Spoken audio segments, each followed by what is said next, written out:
I'm from Ukraine. On the 24th of February, it's like more than 2 weeks past, I and other Ukrainians woke up because of huge explosions in all parts of our country, especially west part and center part. People started to escape into another part of our country,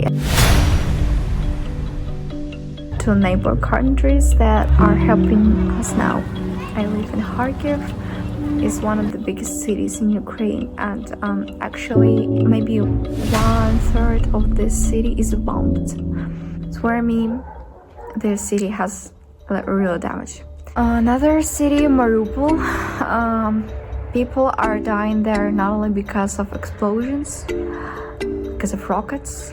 They are dying because they're starving. They don't have any food, any water. They don't have any light, any connection. You know how they are trying to pick up some water? They are drinking melted ice. They are drinking melted ice. Can you understand this? One family was trying to escape from Irpin, but they were killed by Russian soldiers in their car.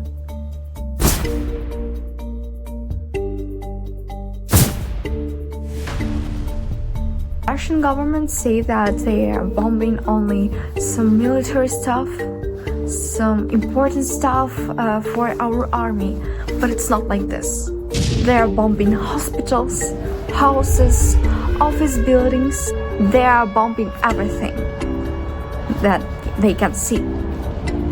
And that's what's going on in our country now. Civil people are dying. They wanted only to live a good life, and they are dying. I hope it's all will end soon, and I hope no one from another countries will know what war is. We're one word, so please, if you can, help Ukrainians. Speaking about any kind of help, mental help, financial help, help about sharing information. I hope no one will know what war means. Thank you for watching this video, guys. I hope this will end soon.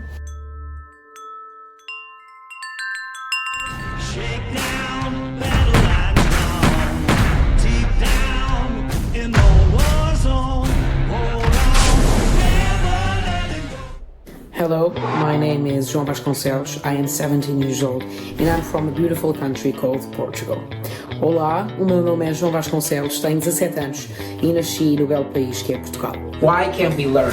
That's the question that pops up in my head when I think about what is happening in Ukraine. We keep repeating the same mistakes of the past, and we cannot resist to power and influence. This is no longer a matter of politics. It is about humanity. Civilians always pay for what politicians do, and what is happening is terrifying. The last week's events humiliate the Declaration of Human Rights and the UN. Putin is in charge, period, and he is doing what he wants. So I raise the question, what stops the Kremlin from bombing Berlin tomorrow? What stops him from invading Poland, Austria, and then Hungary? We keep talking about climate change, we keep talking about racism, but what can we do against those issues? We are the present. We are no longer the future. Speak up and fight. For how long are we going to be far away from the decisions? I would like to quote the Secretary General of the UN. Give peace a chance. Let us all live in full cooperation with each other, because we can never forget that we are all one.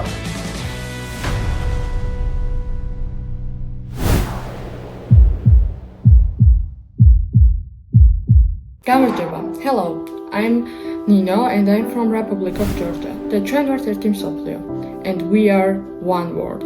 I think this war shouldn't be happening now because a lot of people are dying and they are losing their loved ones, parents and home, country, but more importantly, a lot of people are dying both sides.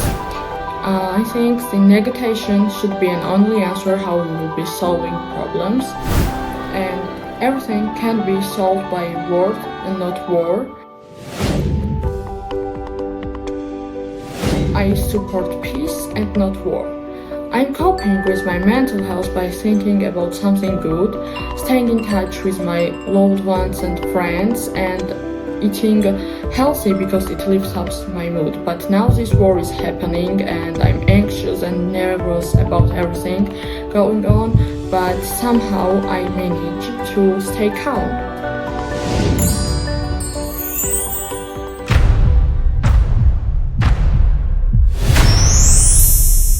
My jesteśmy jeden kraj. We are one world. Hi, my name is Julia and I'm from Poland. In my opinion, what is happening in Ukraine is absolutely devastating. As a citizen of Poland, I know a lot about Putin's imperialism and the history in Europe, but I feel like a lot of people in other parts of the world, especially in North America, are unaware of the grave problem and the consequences it can have. I am very proud of the Polish people. I want to say that they are doing their best job possible to accommodate every refugee from Ukraine. I know so many people who have donated clothes and toiletries and even went as far as to accommodate a refugee in their own home.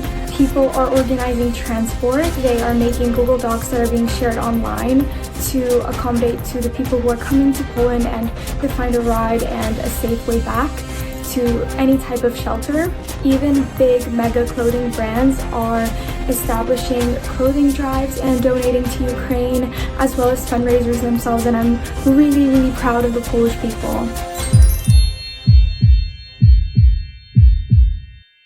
Hi, I'm Shira from the United States. Even if the war in Ukraine ends, we still have to think about the long-term effects on people, especially the children who have been exposed to terror and horror.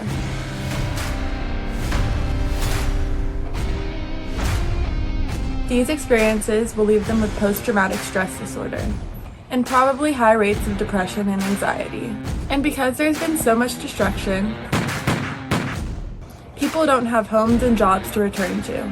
Even if the refugees wanted to come home, their lives would be substantially different.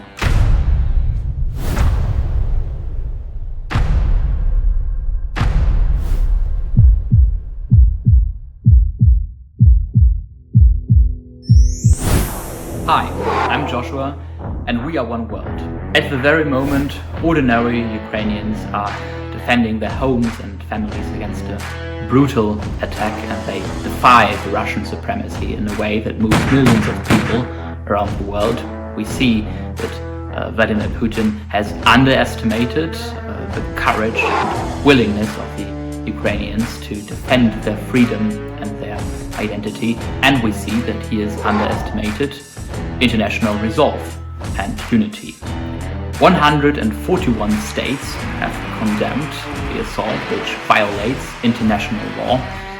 The Russian economy experiences historic sanctions, and it is essential that now we stay united as one world against this brutal assault, and the only way really to help the Ukrainian people and to defend democracy and the promise of enduring peace in Europe is to support the Ukrainian government politically, of course, but also with weapons and by imposing the hardest possible economic sanctions on Russia. Germany now gets around 50% of its gas supply from Russia, helps to finance Putin's war machine in a way, and the logical consequence now must be an embargo of Russian gas. This step would be, of course, sensitive for Germany, but it would also hit Putin's regime, where the arms industry gets thrives.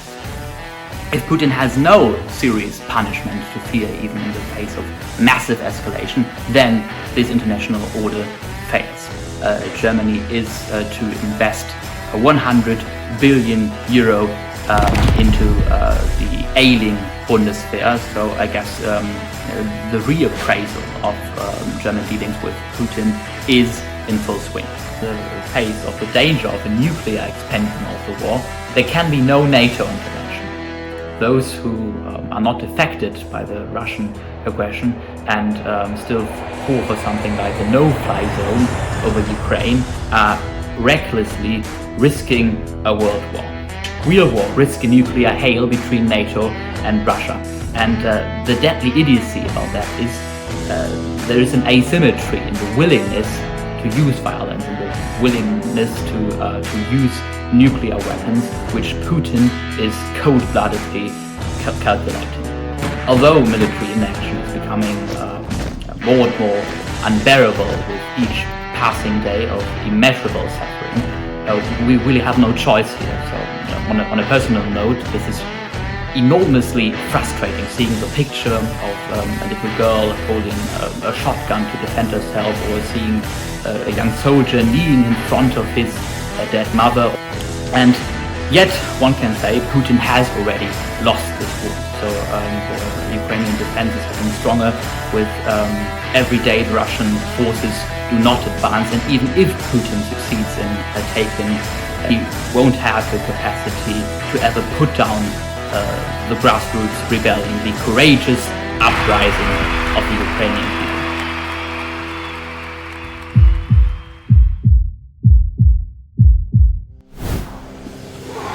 My name's Diane and I'm from London, and we are one world. So when it comes to war in Ukraine, I think it is a genuine terrible thing, truly terrible. And geopolitics aside, when it comes to governments treating civilians like they're just numbers in a game, they don't look at them as individuals. They kind of go, oh, well, if we just kind of target this area, then we can get what we want.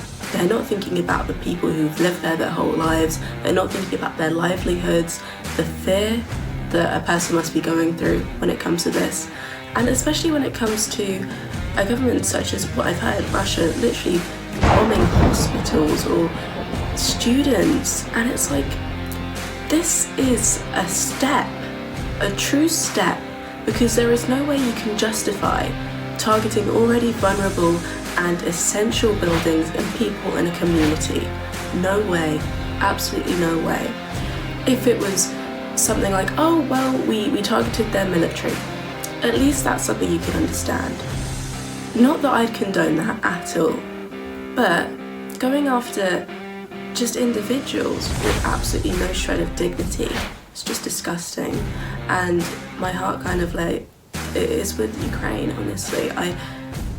I can't pretend to know all the ins and outs of this, but I do know that some horrible things are going on there that really shouldn't be happening anywhere. Hey guys, how's it going? It's Roy here. I am the One World Ambassador for China, and as we say in Mandarin Chinese, 我们是一个世界, which means we are one world. And also, I feel that we are all one people. There's no need for violence or conflict in today's day and age. I understand that sometimes conflict may be unavoidable, and sometimes leaders and even people, as regular people in our day-to-day lives, we feel like violence is sometimes unavoidable. But I believe that we are all one people. We are all one big family. There's definitely a peaceful solution to this conflict. At the end of the day, it doesn't matter what country you're from, who your allegiance is to.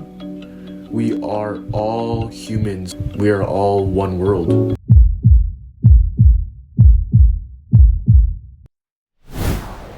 Hi. Bonjour, so we are from France and we are going to talk about peace today.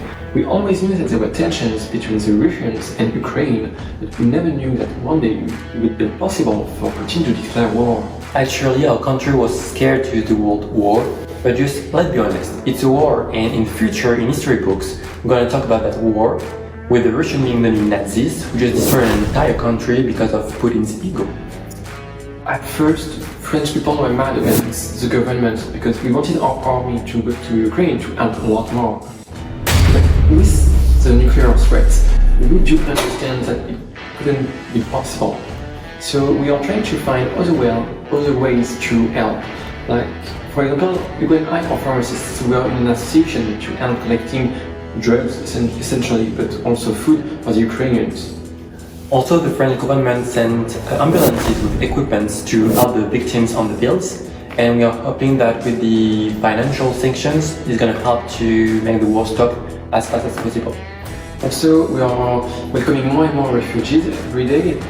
Every cities, every villages are trying to help as much as they can. So to all the men and women out there who are defending their country, you are really the true heroes.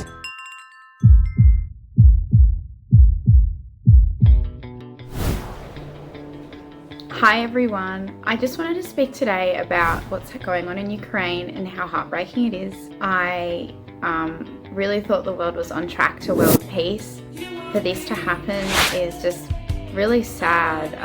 I feel so much for those people that were just thrust into this, especially after just coming out of a 2.5-year pandemic that isolated everyone, and this is our chance to sort of, be brought back together. And then now there's an awful war.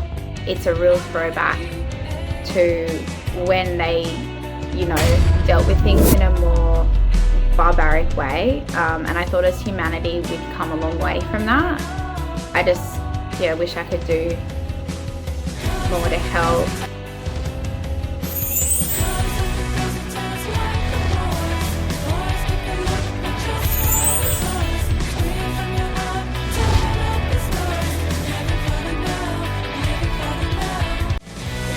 I just really hope it stops soon and that something like this doesn't happen again.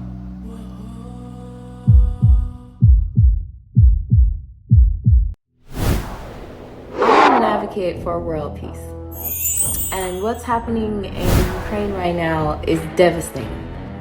I have Ukrainian friends, and I also live with a Ukrainian woman, and seeing her go through this period of time where she can't do anything because her family is in the Ukraine, and she doesn't have any power to help them. I think what I can do to help and support her is just be there for her and let her know that she's not alone and that we do care. People from all over the world care about what's happening in the Ukraine. We don't like what's happening. I just would appreciate if there was more peace within the world, not just in the Ukraine.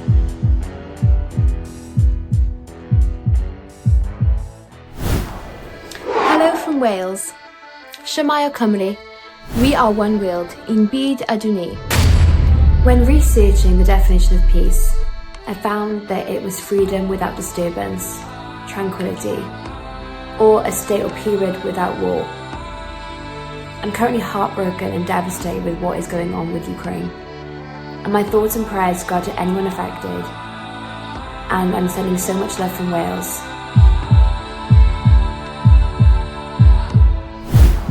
Hi, my name is Jasmine Salazar. I'm from Buenos Aires, Argentina. I wanted to do a video about peace.